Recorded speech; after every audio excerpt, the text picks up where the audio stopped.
Yeah, hi. Is this Middlebrow?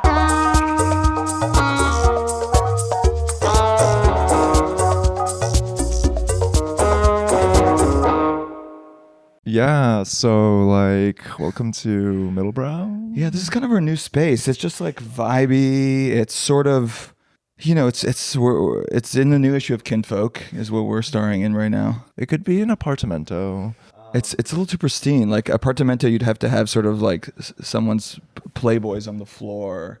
Facts. Brian and I have been in LA for a week. Facts. And we're fully true. Yeah. If you're not on the YouTube, which you should be, so you can, because this is probably among the nicest places we've recorded. This house was actually in the AD villains special issue. Really? The super villains issue. We're going to take that out because these are nice people who are letting us use their home. Yeah. No, I know that. But We're at the Future Perfect in Los Angeles in the Collection Particulière room. I kind of want to get Errol on smoothie after this is really nice. It's not, honestly, it's not even giving super villain. No, it's like it is giving Gwyneth. Someone's lover has drowned in that pool. Yeah, very 100%. Sunset Boulevard. Yeah, very Sunset Boulevard pool. Well, our guest, did not wait for an introduction because she doesn't need one. Listeners, so we're not going to give her one. We've been in LA for a week now. That's all you need to know. Yeah, we're fully brain dead. Do you need me to be silent for a few minutes while you do this? No, you can do your thing. It's whatever. Do your thing. We have no rules. I really admire how you just honored your impulse there. You just went for it. You made a choice. Yeah. I learned that in clown school. Oh, we're gonna get into that. We're gonna get right into it. Brian's very LA. We're just like, just do you, bro. do your thing. Like, we could leave. You could just do the podcast by yourself. I feel like you would love that. For our listeners, our guest is a comedian and art critic, and should we say the third thing? And clown. And a secret third thing. And the secret third thing. Yeah. Inner city Latina. Inner city Latina, as she introduced herself. Yeah. Who overcame her working class roots. Yeah, to be in this house. To be a working class artist. Yes. It's a lateral move. It's a lateral move, but you're just around people who remind you of how poor you are even more now. Oh my God. It's a big tradition. Wait, Christina Catherine Martinez. Christina Catherine Martinez. Beetlejuice. How are you? Thank you for coming on this podcast. Thank you for having me. It was another one of those things where I didn't know where I was going. I thought I was going to a podcast studio, not a residence. No, we're much better than that. Yeah, we're classy boys. The classic. I was having flashback trauma to my early art critic days, doing party reporting for Artforum, running from mansion to mansion, coked out of my mind, being like, where do I park? Yeah. Should I buzz the thing or can I park here? It is. What do you mean I'm going to have to take pictures as well? It is opaque how to enter this. I feel like we've been learning that about Los Angeles. Everything is kind of hidden behind and you don't even know how to get in because they don't want you to get in. It's not like the psychogeography of the class divide. It's geographic for sure, right? There's east side and there's the west side, but it's also just it's all layered on top of each other. This is what I've learned. It's sedimentary layers. This is what I learned. I've lived here my whole life. Started as an inner city Latina. Yeah. And I spent a lot of my... And now you're an outer city clown art critic. Now I'm an dream. Now I'm an international creative precariat. I worked at Fred Segal in the early aughts. Yo. Big significant. I have sold diamonds to Britney Spears while she's wearing a stained juicy sweatsuit. And did you feel like she should be let out of the conservatorship when you met her, or you were like... That was not... This was 2005 to 2009. She was doing okay. Do you remember 2007, Britney? Was that the shaved head, Brittany? I think that was then. Okay, listen. I've never seen them, but I have been told that I appeared in not one, but 2 episodes of The Hills because the girls would shop at the store. And I think one time I was at a party with DJ AM. You said I was at a soiree with one DJ AM. Shaking my thing. It was this is OG LA. This DJ is OG LA. This is for the real heads. This was peak Samron. This is when Lindsay Lohan was gay. And then we got Tobey Maguire still doing his thing, dating 18-year-olds. I don't know how we just got right into this. This is like lore that I don't really talk about. We want to talk about your. I feel like you're this is even a rare Angelino. Yeah, this is also we never say that. What do you say? I'm from here. You say I'm from here? No matter where I am, I just You say I'm from here. and then I assume they know what I'm talking about. You're in Japan. And you're like, but I'm from here. This was my professional life before I even became an art critic. I worked a lot of Fred Segal. retail, at Fred Segal, and I think the moment where I felt like I needed to change my life, because also as an inner city Latina, I was You have to say that. Trademark TM. Inner City Latina as TM. an inner city Latina. Yeah, and then Hillary Swank came to teach you. And, I didn't go to college till I was like 26, 28. So I was just free balling, no flotation device. Oh my God. Working retail, trying to make rent in this city. You're like, please, no more Adriano Goldschmidt jeans. I am going to shoot myself. I remember the moment boyfriend jeans happened. Which year was it? I don't know. So you don't remember the moment. The year, it was between 2005 and 2009. I remember the exact instant well, it could have been many instances. But I remember what happened. It was everyone was doing skinny jeans. It was J brand. And then there was a brand called Current Elliott that started making the boyfriend jean, and people hated it. Like it was completely different than what women were wearing, and they didn't get it. And there was a crew of like cool women and mean gays who worked in the denim department, and it was their mission to make boyfriend jeans happen. And it was very like, okay, well, if you don't like them, I mean, I've got like a big weight loss, so just take them off. And they kind of literally just frightened everybody into doing boyfriend jeans. And so how did you go from that selling to, I guess... Going to these art parties that are hidden behind tall hedges. Quick Like overview. You know, trying to hound Kiki Smith for a blurb. No, I'm just like, I'm behind a corner with like a 70 millimeter zoom lens. And they're like, what is that inner city Latina doing here? Who allowed her in? I'm in a good mood, so this is good. Okay. Okay, so I Because wanted... you had do you want to say why or no? Oh, well, I just finished off. I just sort of rounded out a really big fight with my boyfriend. Yeah. Oh, but in like nice. the good way that really makes you come to like an understanding. Mm-hmm. It had an arc. And it had an arc. And I'm just like, I'm so high on the repair. And the compromise that was reached. I'm so high on the repair. And you're using that energy now, and you're giving grace. That's very LA, by the way. I've been reborn. I've been born. I give grace. I have understanding. I also ate before I came here. That was a big deal. What did you have for breakfast? I stopped by Valerie in Echo Park, and I had the new blueberry creme fraiche scone. Okay. It was still warm. It was still warm. Still warm. And you, as an inner city Latina, I mean that is- you were eating. What were you eating? I was just. And then she put the warm scone in me, and I said, "Muchas gracias." Yeah. Because growing up, you would just eat like cold tortilla. Cold tortillas and gruel, like Mexican gruel. Yeah. I have a side note about Canyon coffee, but by the way, someone was convinced I was Mexican yesterday. You got it, baby. You got the look. I guess so. I guess when I'm here, I just become Mexican. You're like those white girls who saw the fucking Super Bowl and were like, as a 5th generation Ohioan who like once ate a taco and it gave me diarrhea, I'm just feeling really seen by the Bad Bunny halftime show right now. And America is like a melting pot. Like everyone has their own journey. It do be melting. Yeah. Well, I tried to go to Via's Tacos, which is in the Super Bowl, and it was insane. So I'm actually very annoyed at Bad Bunny, mostly because I wanted to go to Via's Tacos. I'll take you to a better spot. Via Tacos is actually right down the street from where I live. So don't tell people that. They're going to follow you. They're going to follow me. So there I was at Fred Segal. Anyway, but I actually got my way out is I got an internship at Flaunt magazine. Okay. And it was because a girl that I worked with at the time was just another sales girl at the store. Her boyfriend was the creative director of Flaunt at the time. He then went on to be a creative director for Beyonce. I had no idea what I was doing. My parents didn't go to college. It was something they're kind of like, yeah, you should do that, but we don't know how to tell you how. What was the career path going to be before? Writer. Right. Person with a typewriter doing like Dave Sedaris type essays. Okay.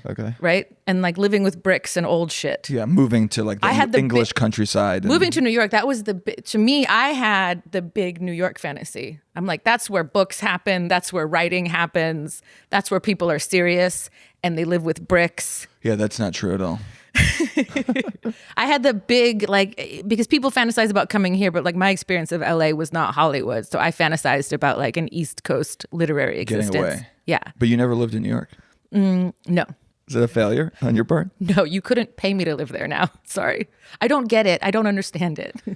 It's like a grid system and... I'll just say this. There is no way I could maintain the quality of life I have here in New York. But people actually read in New York. It is nice that people read. People read here, but it's just, it's a more heterogeneous. They don't have, there's no monoculture around the literary culture. Everyone's in their own weird little neighborhood that's way too far away reading their thing. And it's very rare that you meet. Yeah, reading the labels on their like Erewhon smoothie. We have a very important elder queer community. Not that you would know anything about that.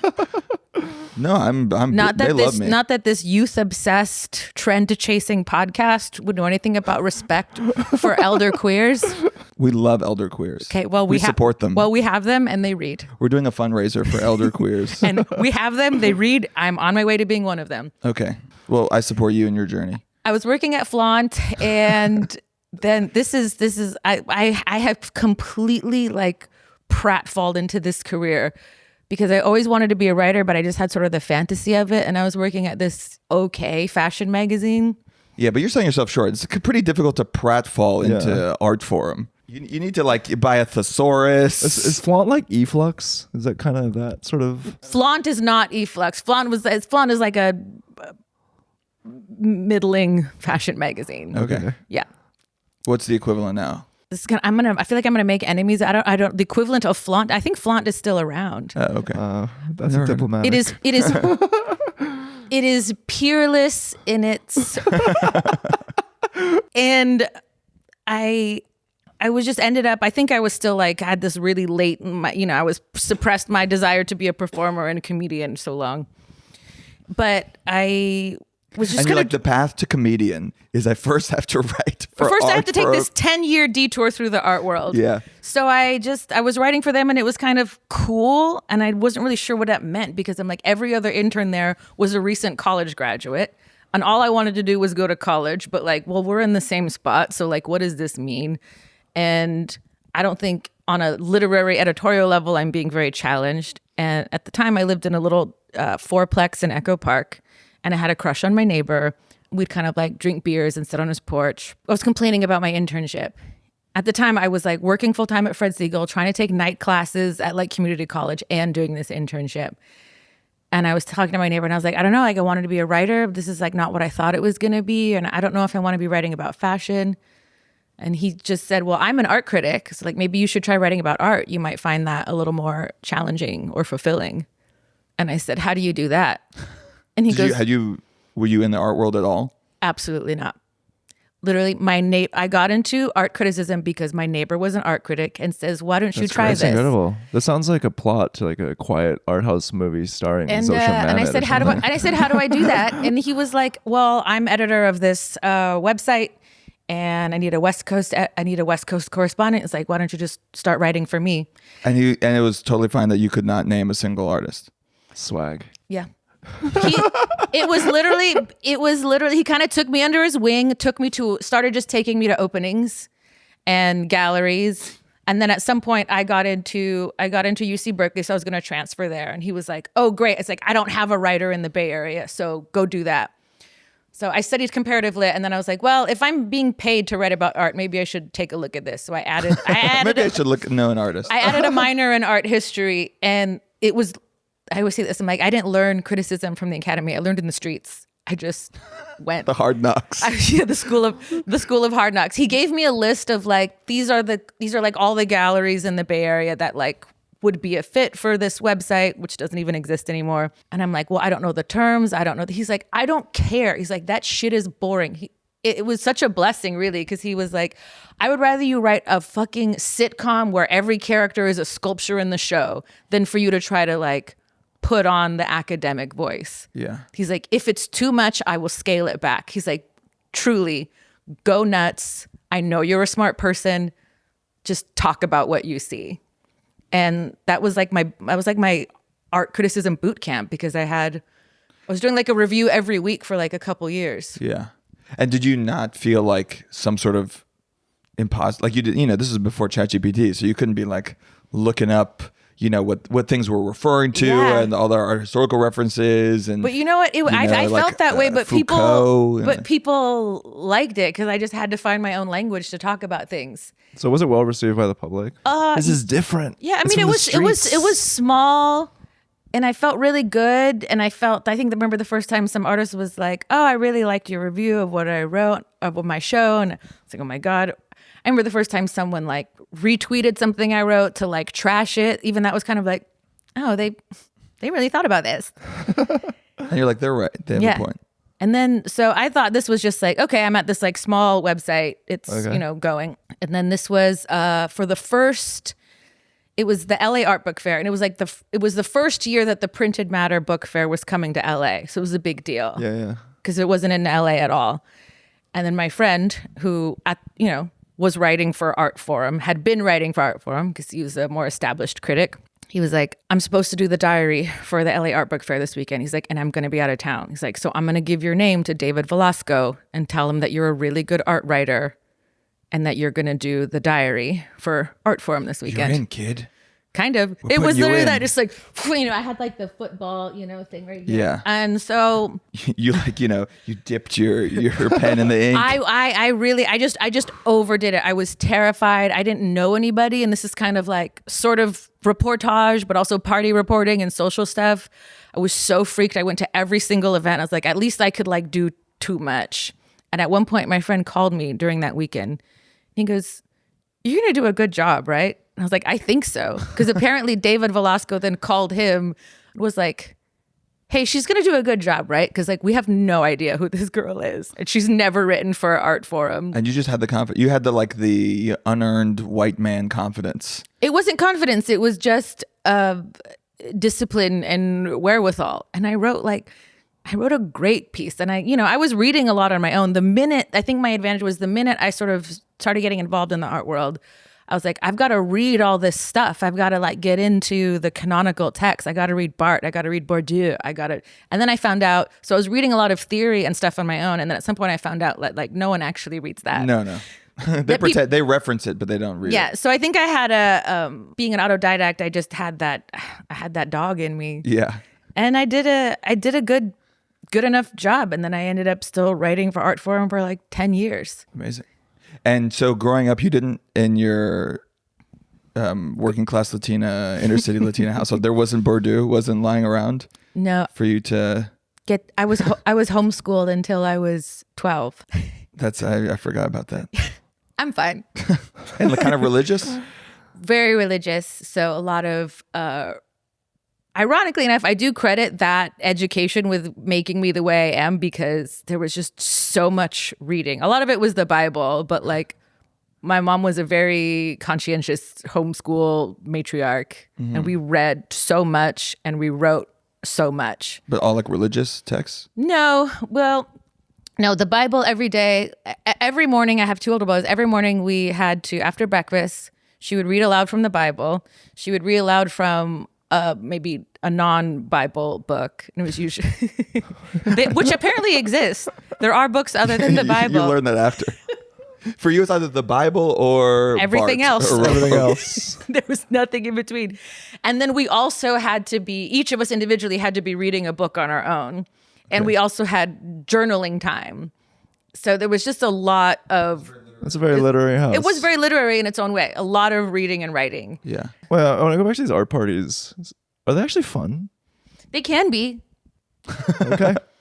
The thing about the party reporting, and it's just, I think like Renata Adler has this article where she's sort of her take on of Pauline Kael, where she's like, at some point, like being a critic is it's not a dignified profession, and you shouldn't be doing it for very long. Why did she say that? Like, why is it not a dignified profession? I think at some point, in her case, she was talking about Pauline Kael, and it was specifically that like this person is unleashing way too much of their like masturbatory intellect onto cultural objects that don't really warrant that level of scrutiny.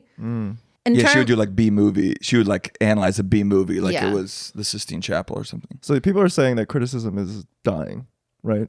Yeah, now we would beg for any. You people, they do be begging for it. They do be begging I for any I sort of criticism. got an email in my inbox this morning from an editor of an unnamed art magazine, and it just said, "What do I have to do to get you to write for us?" And you're like, I'm a clown now. I mean, I still write. I mean, the irony is, I mean, online, I'm doing yucks. I'm doing my little front-facing camera yucks, but in between those, I still got like the screenshots of like, hey, this is my latest article for Freeze. It was really great. And like the day we talked about this, the day that I got Netflix is a joke. Congratulations, by the way. Thank Sick. you. Congrats. That's in May. Yeah, early May. The day that I got that, I also got like a commission from like a German art magazine called Texte Zur Kunst. Yeah, I think you're the crazy. one of one who is and then I'm on like, the Texte Zur Kunst. These are the polarities You of should switch. You should put your Netflix as a joke set. You send that in, and you should read your Texte Zur Kunst I've thought about that. at the Hyperion Theater. This is what's crass, and it's actually really, I'll be honest, when I finally, after about 10 years of climbing to the top of my profession, I was like, I had to admit that I wasn't happy, and I should maybe try doing the thing that I've always been scared to do since I was little, which is comedy. Performing, yeah. But it's actually freed me up a lot. I write and I publish less than I used to, but I think not being so like, not having every aspect of my life embedded in the art world, like socially, spiritually, whatever, it's given me a lot more freedom, and I actually do enjoy writing about art more because I'm less. Because you don't have to do it too. I mean, I have to do it for money, but I don't have to do it to feel just to feel like I'm doing something. You contain multitudes now. Cause now, pero before I was just like, okay, I thought I was all bad because I was just like writing, and then now I contain multitudes and shit. Wow. Who knew? This is really hard for me to say without sounding cynical or like I'm shitting on anyone else, but like I don't get what I get. The art world is not like a party circuit to me. It's just some people I know. Yeah, they're your friends.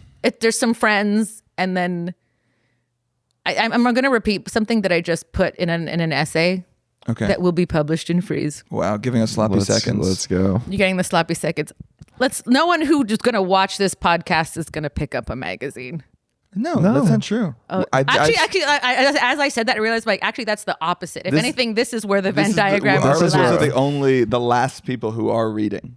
But this is the part where like the stand-up material and the criticism like actually overlap a little bit, because like sometimes when I'm on like a comedy podcast, they're like, what's it like being in the art world? Like, yeah, but there you have to like even explain what, like you have to like defend modern art, and you're like, oh god. Well, if your 5-year-old could have done it, maybe he should have been born in 1945. How about that? But it's like the joke is, there's no such thing. There's like people talk about what's it like being in the art world, and I'm like, it's not really a place. It's just a group of like 60 to 80 people who exist only in your mind that you've decided need to take you seriously. And some of them are probably in Europe. Yes. And everyone's group is different. And they all have weird glasses. Even though they're all like overlapping. You know what I mean? Like what to the art world to me is different than what that is to you in terms of the group of people in your mind that you would consider gatekeepers or participants or denizens of this. Can I give you a name? And I want to see if it exists in your group. Hans Ulrich Obrist. Yeah, he's there. He's on the list. Yeah, He's he's on there. the list. Let's go. So someone And gave. he was on your vision board as a child. You're was- like, one day. He was Me and- sitting behind me on my flight to Venice for the 2017 Venice Biennale. That's where he is. That's where he is. But also, I mean, to me, even on that level, like So he's behind you, actually. You're in he's- front. Yeah, I was He's in economy. You're in economy first plus. class. Someone gave me, I don't even remember who made it, so I feel bad. Someone gave me like a little auditioned artwork as a gift. And it's it's like a little silk scarf that's like vacuum sealed in a plastic pouch. And apparently the scarf has Hans Ulrich Oberst's phone number on it. But if you open the pouch to get it, you destroy the work. So you destroy it. Yeah. What's the worst that happens? I don't really need He's unreachable. I don't need How does one reach Hans? He's nowhere to be found besides every single panel and book. He doesn't and need article at some like he doesn't need me. He writes, he curates, and he does, and he has his own cosmology. He is his own art world, I guess. Have you launched any art careers? Yeah, I've definitely been told that I've launched markets for people, which is crazy. And you're like, where's my? I will tell you, like right now, I'm but like that's what I mean. It's a lot. If you're not doing exactly what you want, like that could make me very angry. And I'm just like, oh, cool. Now that person, it's happened right now. I'm going to like Kansas City in a couple of weeks to do an artist talk with an artist who I wrote one of her first reviews, and apparently that went really well, and like now she has her first institutional solo show. Wow. And I was like, I want you to, and I wrote an essay for the museum, and then like I want you to come out and do the talk. And but like that is, I don't think at all about like that makes me really, really happy, because that's someone who I think deserves to have those things. Yeah. And you love having that power. It doesn't feel like power. Why?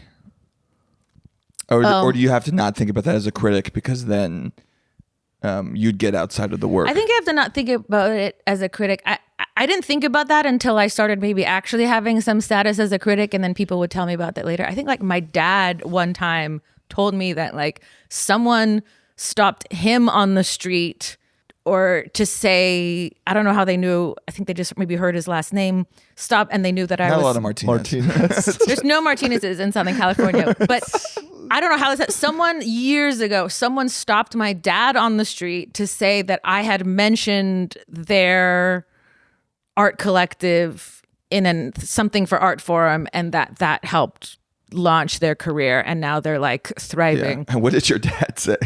He's like art. No, he was into it. I think Okay. he was like. Do you take your parents to? My parents have seen me do stand up like once. Yeah. Yeah. My parents have never seen me do stand up. Yeah, I don't. It's not. It's. I gotta. You don't think they'd get it?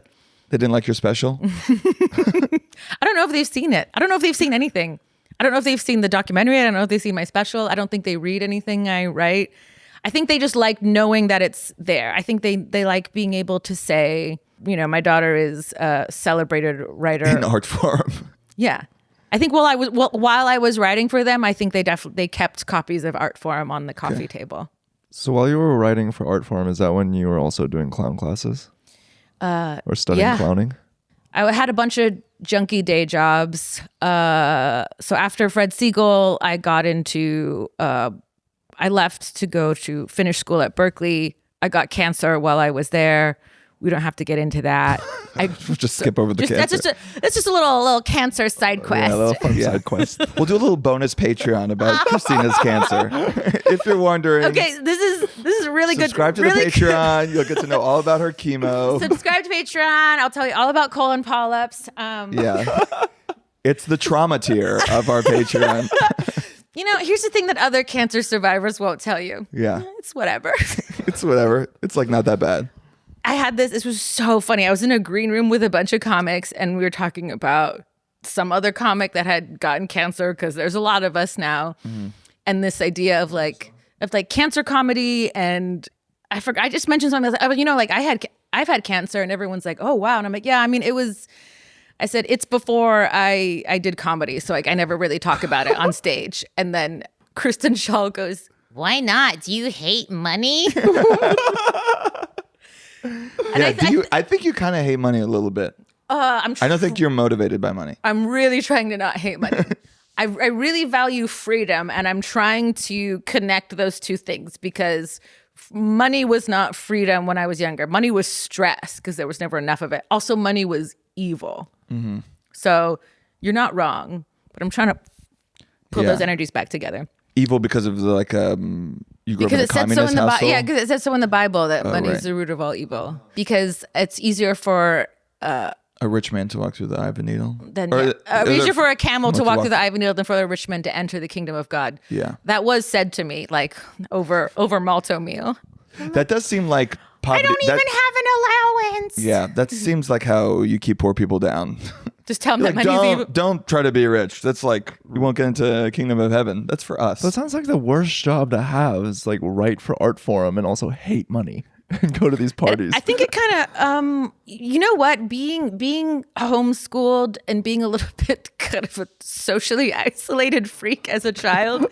Because get this, imagine being like a inner city Latina who loves Jesus, like straight up. And I've told Dan this. I'm not proud of it. Like I was straight, very Christian into like my early, maybe mid 20s. Whoa. I love the guy. Love the guy. Honestly, still and doing. now you've broken up. Still do in some ways, like, you know. You're in a situationship still. Do you gravitate towards like Christian themes in art?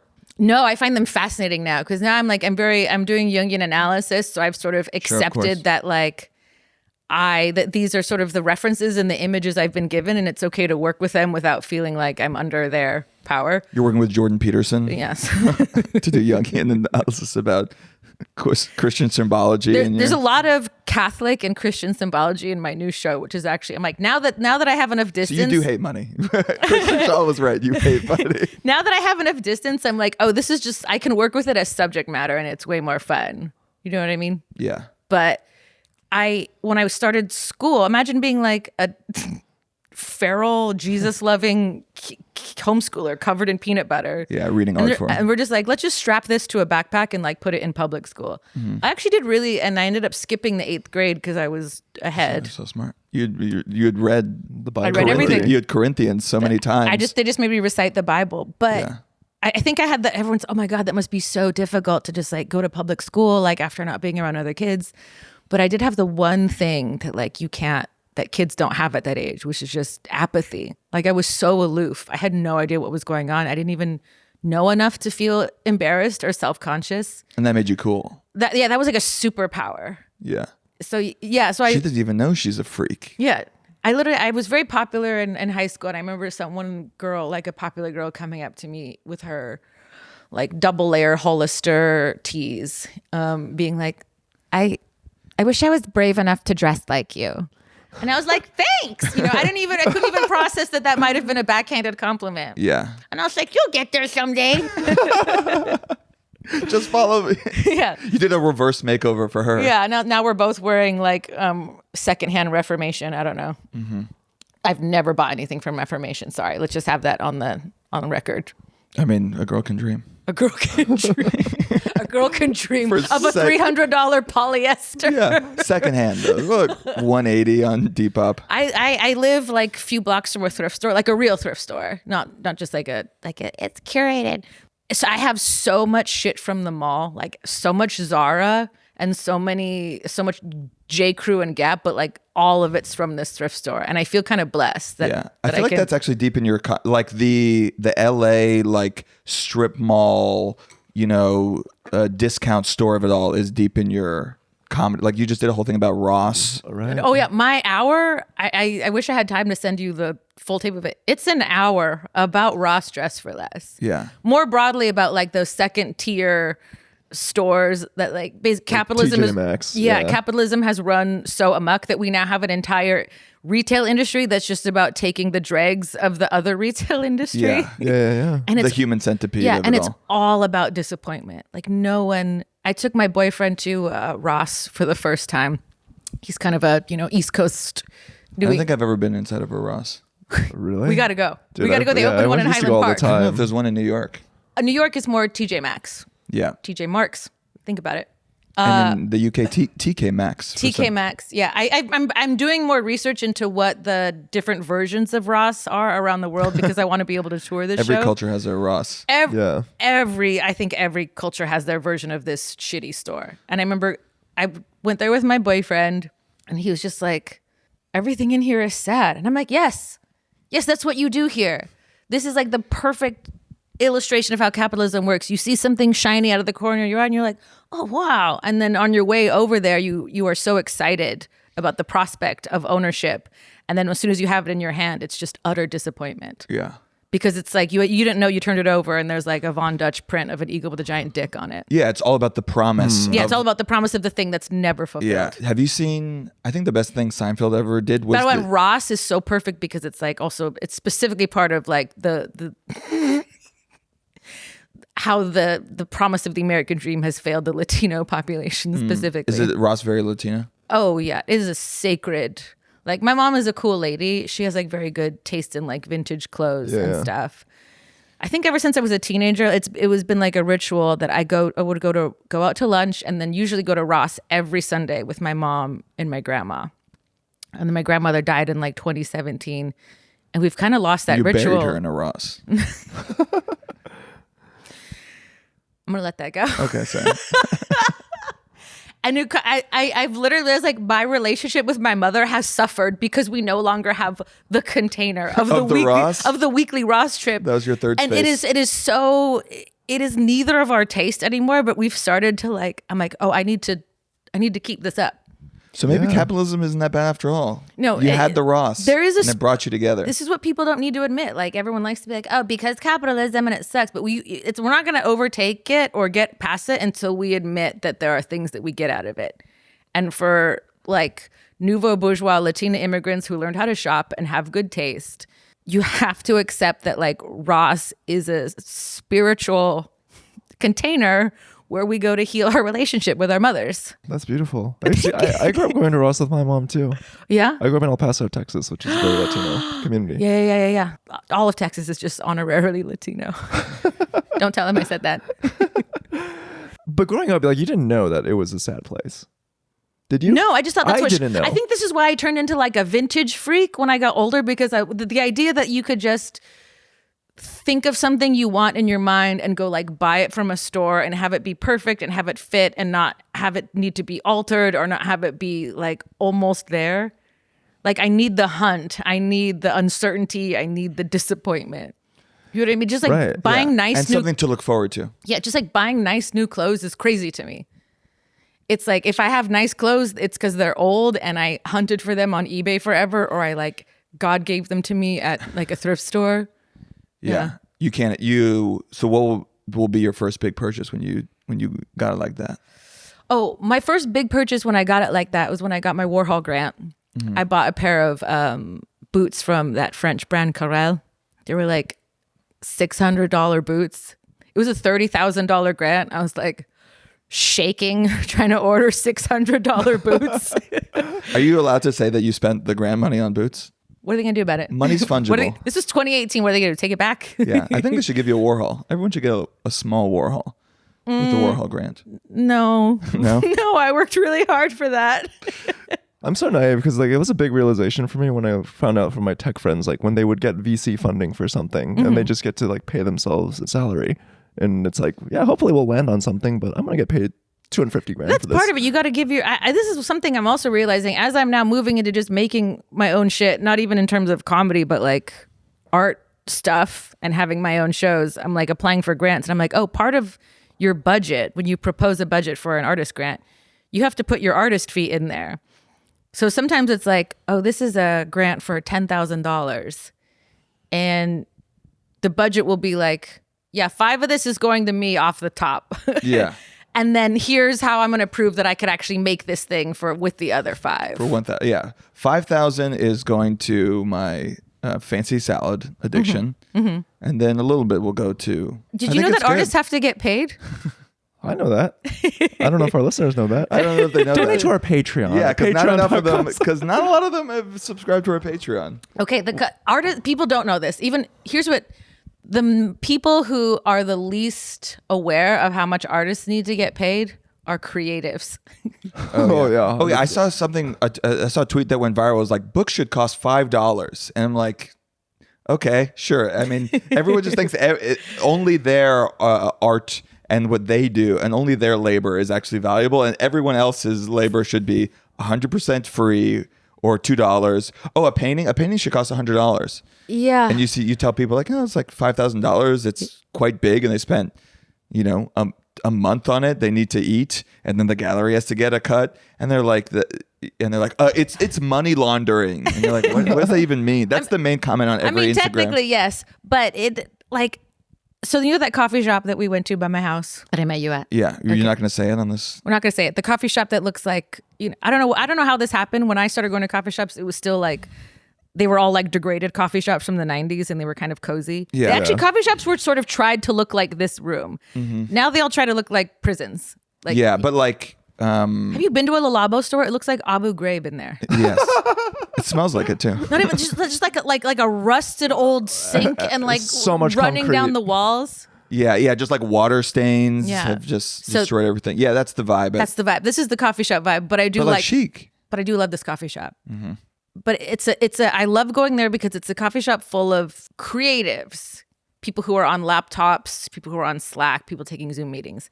And I always, 90% of the time when I'm there, writing in my journal by hand with a pen. You have great penmanship, by the way. I was looking you. at you the other day. I write like a founding father, my ex said. Yeah. That's the homeschooling. I learned how to write in cursive and I can't do it any you're other writing way. jokes about Ross with the penmanship of... Have you ever like seen the words like slay hunty written in like Edwardian script? Yeah. But I'm always listening. It's I feel like a lot of people who hang out there like work with artists, but then they go there to like meet their other creative directors and all they do is complain about artists. And I hear it.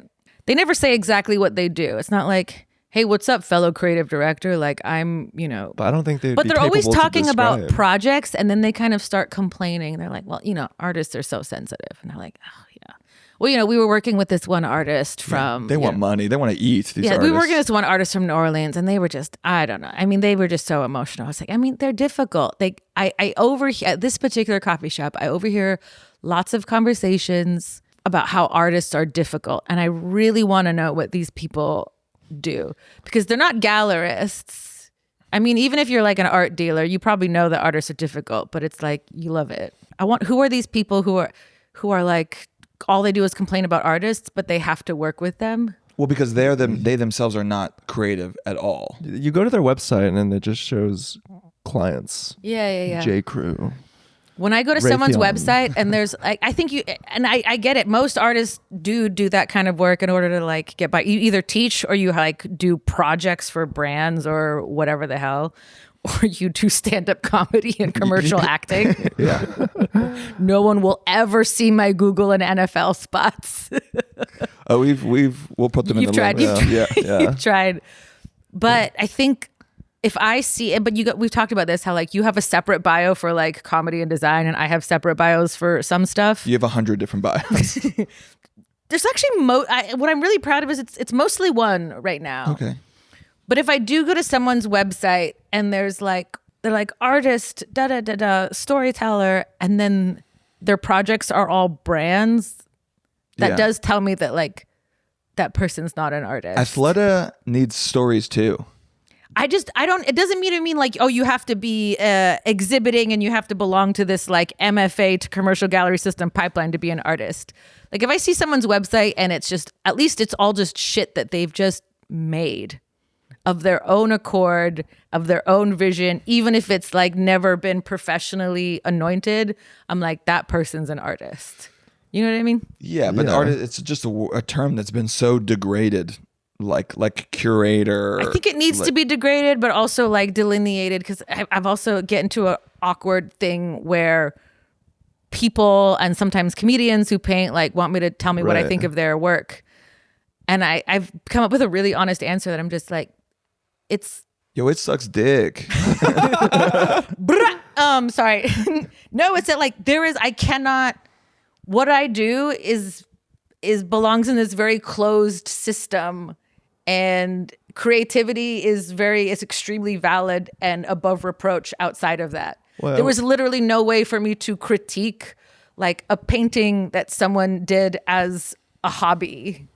It's just not even in my wheelhouse. Right. I'm just like, do you know how above ahead you are of so many people who like cannot finish something unless they have a deadline or a paycheck or some prospect of like social distinction on the other side of it? All I can say is like, you did a thing outside of your wheelhouse and you fucking finished a creative project alone. No, I don't like that energy. You don't like that energy? No, Why? because it's mostly. I mean, I think that's because mostly it's really bad. Like every time I get sent, It doesn't need to be good. It just needs to be done.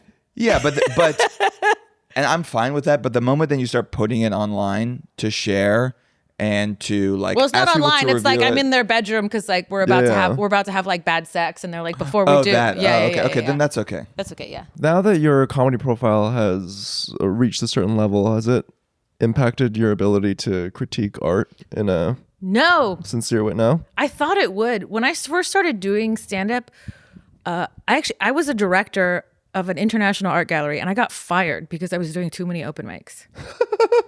This is how my career started in earnest. And I like this Act 1. This is a good Act 1. This is I don't get it's Nicodeme Gallery. I love them so much. It was the best thing they could have done.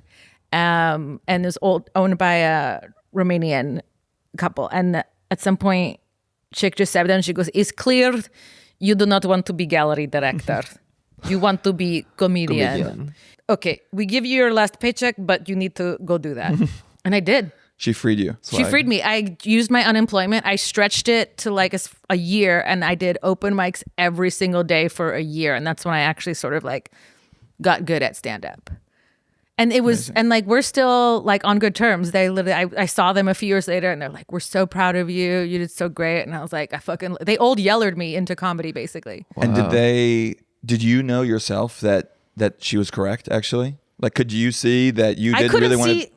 I knew that because even before I had admitted that it was comedy, I think there was more of a conflict trying to be a commercial gallery director and also an art critic. You know what I mean? Yeah. And then when I started, so I would say for the first maybe even 4 years, I like tried to not tell anybody in the art world that I was doing comedy.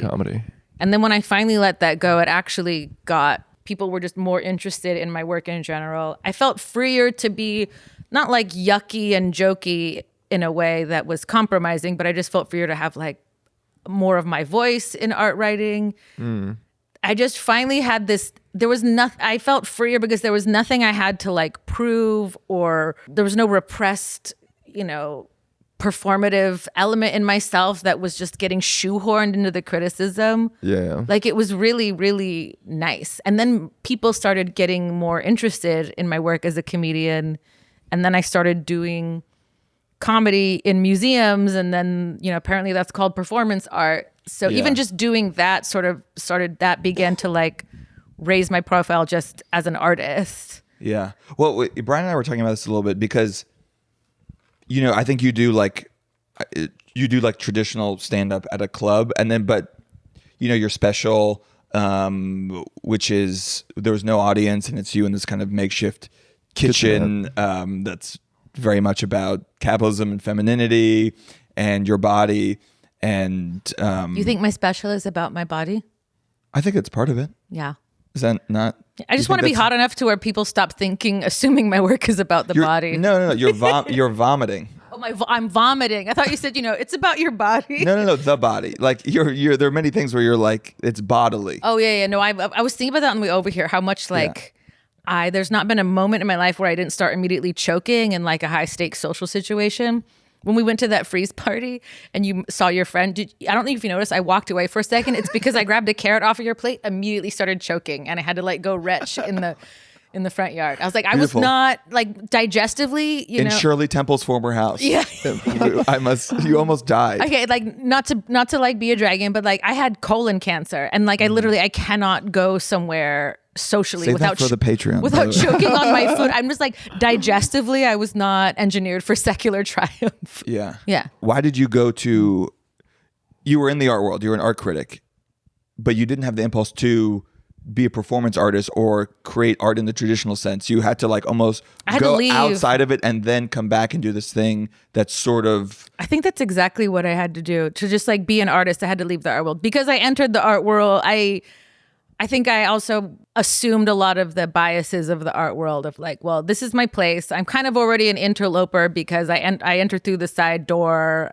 I never went to grad school. I didn't get an MFA. Yeah. But I figured something out, which is just to like be, use whatever force of my intellect and charisma to like have a point of view about the stuff that I'm looking at and people are responding to it, and it's really hard and it's really confusing, but I wouldn't be doing it for so long if I didn't end up falling in love with it in some way. And you were going to these open mics at like Tribal and Echoes Under Sunset. Doing Literally, your I'd be wearing like I'd be like highbrow. I would literally be in maybe an outfit like this, like at the gallery, and being like, no, buy, sell. Well, tell him I'll send like in the car parking outside of Echoes Under Sunset, being like, tell him I'll send a PDF. I know. And then tell my assistant she fucked up the Airbnb for the expo. Okay. All right. Bye. Dating's weird. Hey guys. And I think it was, in retrospect, it was so important for me to like find myself as an artist outside of the art world. Like that's just what had to happen. And I even told myself, like, I need some form of creativity that's not in here. I need something for myself. And I purposefully chose something that I felt was like oil and water with the art world. Obviously, and something that I've always dreamed about doing and never felt like I could. But do you resent the fact that people view your comedy in the kind of performance art space? Or do you think that's great. Like, is the moment... Also, Brian and I have talked about like, what's that line? Like, what is the line? If you push stand-up to a direction at a certain point, like it's actually very constricting. If the moment you're not actually trying to get a laugh a minute or something, or okay in silences or awkwardness, then it becomes performance art, and then is it no longer stand-up? Like, you know, Kate Berland is on that line. It's not a fine line. It's actually this like really wide, fuzzy spectrum, and I'm not sure where the line is. But you know what? I think it's less about me figuring it out than just kind of like, we've talked about this, like holding the tension. I'm like at one of the what's the medieval torture device where they just stretch all your limbs out? The rack or whatever. I'm like, it's me culturally, like I'm on the rack, and this is just like every idea of what a performer is in terms of performance artist, stand-up, clown, critic, and I just have to hold on and make sure my limbs aren't being torn off. Yeah. But you know what? It's working out, and I get money to do things. You get money to do incredible. things. But what's funny is I think I was really lucky too to also, because I was kind of in the art world, and I did my first open mic in 2015, and there was some like cool East Side stuff going on. I had no idea. I only knew what comedy was because of like half-hour specials on Comedy Central. Yeah. I had to Google. They're like, how did you find open mics? I'm like, I just Googled it, and I went to the first one that was closest to my house. Which is basically how you got into the art world. Was it the same? You're like, starting from zero again. I don't know anyone or how to do this. Yeah, and I'm very happy to do that. I think that maybe that's a strength. I'm like, I'm totally happy and excited to go into a world where I don't know anyone or anything. It's actually kind of nice. But I was doing sort of just regular open mics, and I'm like, all right, I'm working this out. I'm figuring out how to do that. And then thank fuck, I very briefly dated a comedian who shall not be named. Yeah. It lasted for like a month, but it's also great because they were like a cool... I just like figured out what the alt shows were, and I'm like, oh, there's comedy at Silver Lake Lounge and like this other place. And this was Pete Holmes. This we talked about God being the mystery. Okay.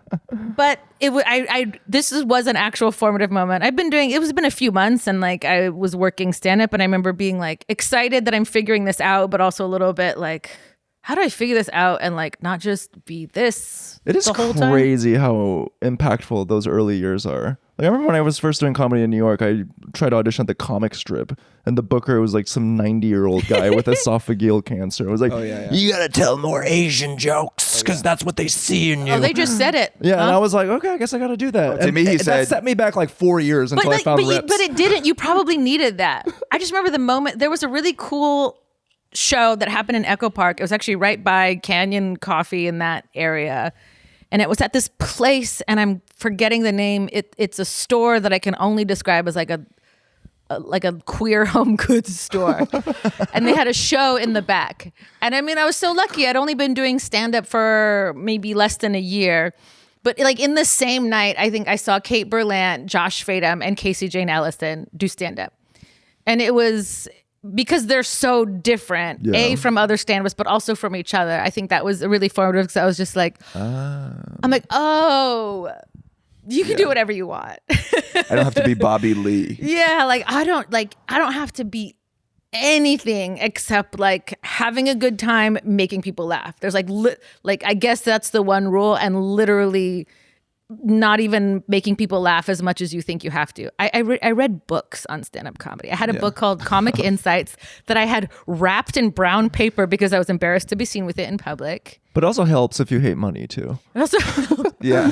I had my jug of wine in a paper bag, and I had my comedy book also in a paper you had bag. Freud's analysis of laughter. I would watch comics on late night and comics on Comedy Central, and I would like time them every punchline to see like how, just figure out like how many jokes can you actually fit into this long of a set, and how many often should people. I mean, I went about it like same way I went about the art world. I'm like, oh, I just got to read books and watch it a lot, and I could learn. You have to stuff. do the homework. I just did the homework. And I don't think comedy's like that at all. Did it help you, those books? I feel like I've never read a comedy book. Yeah, they did. Really? It helps. I read a lot of books. It helps you like understand the rules and helps how to subvert them. It doesn't take the place of just doing it, but it really helped reading the books and going to open mics every night, like conventional open mics and crazy alt mics, because then you see that if someone is weird, it's not like there's no craft there. It's just different rules that they've made up for themselves. Yeah. This is where I don't want to get into it. You can get into it. I think there's a fine line when we talk about like what you said, it becomes performance art because it becomes not funny. Yeah. I don't know. There's a thing I love about someone who has a lot of discipline over not needing a laugh right away, because the longer you draw it out, the longer you let the audience not laugh, then like when you finally get to that break or punchline, then it's huge. But I also think Edward Gibbon famously described the fall of the Roman Empire as a time when bizarreness masqueraded as creativity. And I do think we see some of that in comedy. Yeah. Where it's like armchair expert with Dak Shepard, he just draws out. I just that think tension. that there's You mean where people are just weird for its own sake, and you're like, people who aren't funny. People are weird because they don't know how to be funny. Yeah. And they're like, no, I'm doing actually something different. And then it becomes self-justifying because it not being funny is part of maybe you not getting it or not being able to appreciate it, or that there's. Honestly, I'll be honest. It's like horseshoe theory. The thing that people get mad at about right-wing comics, how like, oh, well, they're just being incendiary or like riling up a fan base, and it's not comedy. It's like, I think there's a it's church in a there's way. a corollary on the other side of it where it's like, it's not funny. It's just weird. It's not comedy. It's just you're making people uncomfortable. Yeah. Yeah. I agree 100%. And you've changed the rubric, and you're like, that's good actually. Yeah. It's like, okay. And it's valid as art, and I don't even think you can't. There was a point in my when I did my solo show in February. In December. Don't get me wrong, like I love making people uncomfortable on purpose. Anthony Jeselnik, that's his whole thing. It's just control and intention. There was a point at which I don't want to do this again, but I tried doing this moment where like I almost cried, but then I found myself being unexpectedly earnest, and I was like, oh God, I'm actually about to cry in the middle of in a stand-up hour comedy show. And I could feel the audience like losing them because they're like worried about me. But then I also know that I did my homework, and I'm like, well, in 5 seconds, I'm going to hit this punchline really hard, and I'm going to get them back. It's not just like they're uncomfortable and therefore that's art. It's like, well, why are they uncomfortable? Am I in control of making them that way? Do I have a way out of it that becomes fun again? Or is it just everyone's uncomfortable because this work is maybe a little bit unintentional and incomplete? It's the equivalent of being edgy. It's so hard. People, well, because I came up clown-wise, they came up with like Courtney Peroso and Natalie Palamides, who are so good at it. But like it is, especially the early days when they first are writing shows, like the whole like, oh, they're so crazy and out of control and like confrontational. I'm like, it's like a science. Wait, It's actually crazy making how much we like talk about the mechanics of physical comedy and like what you can do and how you play with an audience. Yeah. It's very nerdy. I have so many questions about clowning. I've told Dan this. I'm really interested in taking clowning, and I think everyone should do it, but not everyone. Taking clown class doesn't mean everyone should become a clown. Yeah, you should art everyone critic. should find their clown, but it doesn't mean that. So like, what does that mean to find your clown? It's like a superpower that's unique to just singularly you, right? Do you want to see my clown? What's your clown? So there's a my friend. I tried to define this for someone, and I think I got it, because there's like a spiritual aspect of it that I take very seriously, unfortunately, and then there's like the clown scene. But I really do think finding your clown is about like getting in touch with this sort of, whether or not you believe in a self, getting in touch with some like core unsocialized part of you and having that inform your comedy directly. Is it like, this is what makes me funny? Like, this is the funny thing in me? It's not what you think is funny, and it's not what you would prefer. Yes. What kind of comedian you would be. choice, actually. It's about being really, really honest about like what makes you funny. It's like the Sorting Hat. It really like breaks people apart. It broke me apart because I thought I did want to be like a hoity-toity, like intellectual comic. Your clown is not that. No, I don't think anyone's clown is very intellectual. One of my first clown teachers said, "Your intellect is killing your clown," and I was like, "The fuck you say to me?" So I've been in crisis the whole time, thinking that like I have these two parts that are irreconcilable. Because you wanted to be smart. You wanted it come from. I want to be smart so bad. Yeah. But I want to be dumb so bad. So there are no intellectual clowns then. I think it's a different kind of intellectualism. I think clowns are extremely smart. It's not it's a different kind of intelligence. It's bodily intelligence, it's emotional intelligence, it's kinetic intelligence. And frankly, there's a lot of theory, and there's a lot of craft behind it. But it's still like any kind of artist. It's like it's all still in the service of just like getting to something kind of a little bit free and untouchable, and then your technique is just like the container in which you allow that to play. So was it like starting from zero again? Like after you've done the stand-up open mics and then you have your fine arts background, and once you started taking clown classes, like could you not bring No, I got it. Well, I had a weird... I imagine it would come easily. I had a weird to you. journey. I've been doing clown for almost as long as I've been doing stand-up, because very shortly, I had only been doing stand-up a couple years, and Phil Berger's Dr. Brown, who's another big clown person, saw me do stand-up. And I had no idea who he was. I thought he was a homeless guy who hung out at the theater. Which, fair, by the way. That's a lot of people hang out. And he was like, "Hey, you got the clown in you." And I was like, "Thanks." Oh my God. Someone said it to me. I'd be like, that sent me into despair for weeks. I'm like, no, I'm a smart comic. He goes, "You got the clown in you." And I was like, "Thanks." He goes, "You should take my workshop." And I was like, but apparently he's a very well-known, like he's what a very did he see in you that was that like... I think you can totally be a clown while doing stand-up. You've seen it. You've seen those people who are just like Sebastian Maniscalco. Someone like physical? Is that what you just mean? someone free. I don't think it's necessarily just because it's very physical. I don't think it means big movement. Mm-hmm. Sometimes like a clown moment can be like really quiet. Have you ever been and had those magical moments in a show where someone, I don't know why, maybe the crowd gets set off on this like chain reaction of laughter. And when the comic, instead of like hurrying to get to the next joke, when they really just like sit in it sometimes, and then that laugh can just like keep building and go on forever. And they're not doing anything. Like Rory Scovel, maybe? Yeah, that's like very he has a very big clown spirit. Yeah. I mean, let's be real. Chris Fleming's the big clown spirit. Yeah, sure. The way he uses his body and voice is complete. I mean, I love when a comedian, the content and the body are in unison, where you're using every part of yourself. Just because Chris Fleming is like wackadooing in his body, I mean, like that stuff is written. You know what I mean? Yeah, yeah. So.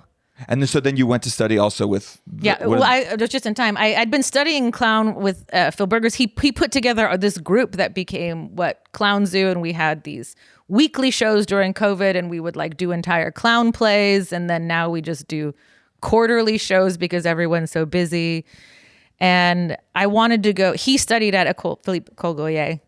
Yeah. Do you want to explain to who Rest that in is? peace. Ecole Gaulier is an independent clown school in a town called Étampes, which is about 90 minutes outside of Paris.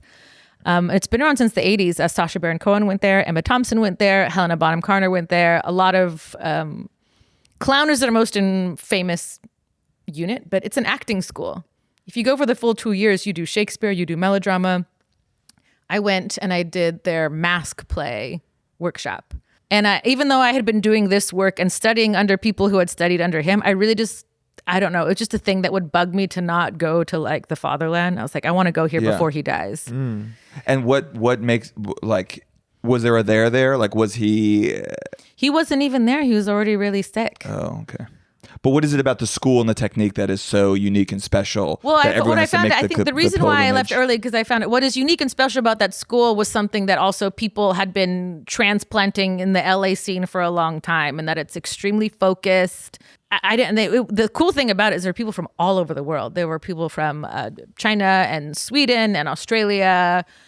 And so that was really helpful, because I'm like, you really got to figure out how to be funny to anyone. At that point, I won't even say like, oh, I was some star student and I cracked everybody up. But I had gotten to the point where like people were having breakdowns and like crying and losing their minds. But I'm like, I'd already done that years ago in LA. So I didn't know if that was like, I don't know. I spent the first 2 years. I did this shit already. I spent the first 2 years of clown training just crying. Whoa. Which is crazy, because I had gotten it together as a stand-up at that point. Yeah. And the thing that Dr. Brown did, which was crazy, is we had these like, he would kind of call them like an open workshop, was basically like a clown. It's kind of where like Chad Damiani got his stand-up and clown model from. Like it was basically a clown class, but there would be an audience there. So he'd be like live directing you through clown exercises. And he was always trying to break me down in some sort of actor way. Like I'd come on stage and he'd be like, you're acting, come on again. And I would have to like enter 20 times. Or he'd be like, just be yourself, just drop it. I'm like, drop what? I'm here. I don't know how to, what do you mean just be myself? Blah, blah, blah. At one point he made me, there was like 100 people in Lyric Hyperion, really packed. And he goes, you're not seeing the audience. He's like, so I want you to, he's like, stand there. He's like, you need to make eye contact with every single person in this crowd. He's like, because you just come up here with your ideas and you think you're so fucking great. He's like, and you're not paying attention to us at all. So to total silence, I just like kind of scanned the room and I made eye contact with every single person until I cried. And can be clown. I think that's the precursor to clown. Hilarious. But I think, but then like, and as I'm weeping, then he's like, okay, now maybe he's like, you'll have an authentic impulse. This sounds abusive. It's what I needed. But it's very divisive. I mean, and I think from what I know, like Gaulier very much had that style, but it was, I don't know, it was good. Of cruelty? A little bit, yeah, but like you never know. Like when people are doing, like the thing that freaked me out about open mics, I'm like, I have no idea if I'm getting better, because everyone here is friends and everyone here is laughing at each other and everyone here is just, right. It's so nerve-wracking. It's very cliquey too. Yeah, when you do shit, people are like, hey man, you crushed it. Like, hey, good set. And it's like, I can't do this kayfabe. We all know that was horrible. And to me, even if it was cruel or too cruel for some people's taste, it was so refreshing to be in a space where someone was just like, dang, that was really bad. Yeah, you sucked ass. That really sucked. Maybe you should try it again. Like that was... Let's take a clown class, Dan. I think this would be good for us. I think we should. I did the wrong thing. Oh, wait, we have to end at least with the story of how you got me cast in Camille Henrot's play. Oh, okay, yeah, I'll take that. Okay, I was about to leave clown school early because I was like, well, I think I want to just like do shows on my own in Paris. So the unit that I completed in clown was the mask play and Commedia dell'arte track. And I think the day that I was like, okay, I'm going to leave the town. I got to go find a place to stay in Paris. Camille Henrot randomly started following me on Instagram. Camille, incredible genius, multidisciplinary artist. Yeah. Okay, we'll take it. Okay. And then I was like, oh, that's crazy. And I think she posted something about like, oh, I wrote a Commedia dell'arte play. I think it's happening soon. And she had separately, I had known her a little bit and she knew I did comedy. And so she had asked me to come see like some rehearsals of it and give some notes. I had no idea about this. All I saw was that Camille Henrot started following me. And I DM'd her and I just said, oh, I love your work. I love your work so much. It's crazy. I just finished studying Commedia dell'arte. Yeah. And then she messaged me back and goes, oh my God. She DM'd me in her French accent. Yeah. She's like, I was just looking at your profile and like, you're so funny. Like you have to audition for my play. And I was like, oh, okay. And they wanted me to go to New York. I'm like, I'm not in New York. I'm in Paris. Like, I don't know how I sent her a tape. I was in my friend's tiny like hall closet of a Parisian studio apartment trying to sent her a self-tape and she loved it. And she's like, she's like, this is great, but like, I need to see you in person. Like, I can't. Yeah. And I was like, well, I can't fly to New York just to audition, like with my own money and not know. And I was like, I'm not even in the States right now. I'm in Paris. And she was like, are you fucking kidding me? She goes, I'm going to be in Paris next. We had a 2-day overlap of when we were going to be in Paris at the same time. So then in like the sweaty, horrible, drippy Parisian heat, I took the train to like her mom's apartment building, and I auditioned for her in the like lobby of her apartment. And her mom was there too. Her mom was there. We went out to dinner the day before, which I think was a good sign. We went out to dinner and just like talked for like 4 hours. Incredible. I'm like, this is fucking great. And then I auditioned for her, and it's like, yeah, then it's happening. And it's right? crazy because it's also like what she told me. She's like, I'm looking for performers. She's doing a commedia dell'arte, but that's one that's like kind of very radical and about housing precarity for artists, and it's part performance piece, you know. And she's like, and I'm trying to find people. I'm like, I think there's like literally one person in this world who's in this nexus, and I know freaking her. out. We were having like girl time, be like, oh my god, this is incredible, because who knows at the time, and I've heard that the script is still being written and it's changed, but like the main character is an art critic named Kat, who has like a sexy, almost like Valley Girl persona, but it's also very into Jungian analysis. Yeah. No, it's and this like it half kismet. Marxist. She's like, you are this person, and I'm like, yeah, I mean, yeah, we're all like creative precariats. Like, let's go, babe. So and I just got a confirmation that it's happening. So. And so you're still figuring out. You did Netflix and the performance at Hauser and Wirth or wherever it will be. Right after Netflix, and we start rehearsals for this, which is being co-presented by the Aspen Art Museum. So it's going to premiere in Aspen, and then we're going to do it in New York in the fall. I'll be there. Congratulations. Front row. Don't tell. I'm just going to start doing stand-up. I'm not even going to memorize the script. Don't do it. Your clown will come out. All right. Well, thanks for joining us on Middlebrow. Yeah, where can people Christina. find you and your work? I'm old. I just do Instagram. It's xtina_Catherine. And you can watch her special. You watch my special on YouTube. It's called How to Bake a Cake in the Digital Age. My new hour is called Modern Times, and I'm working it a lot in LA and hopefully in New York and other places throughout the year. So just follow me. I'll post about it. Follow us on YouTube and subscribe to the Patreon, where we will have a bonus episode going deep into Christina's colon cancer. Yeah. And we have a chat too. I've had. Oh, and we have a chat, So you guys can talk real time. You could talk shit about Honestly, us just constantly. colon Talk about cancer colon polyps. is on the rise in young people, so I'm happy to answer any questions. Yeah. If you're pooping weird, don't play. 35. Get a colonoscopy. If you're pooping weird, don't play. And I know that sounds silly, I've been but pooping weird, but for like 20 years. So I feel like I would have play. died. I would have died already. Don't play. Don't play, Dan. All right. Bye, everybody. Bye. Thanks, Christina. Okay, that was Middlebrow.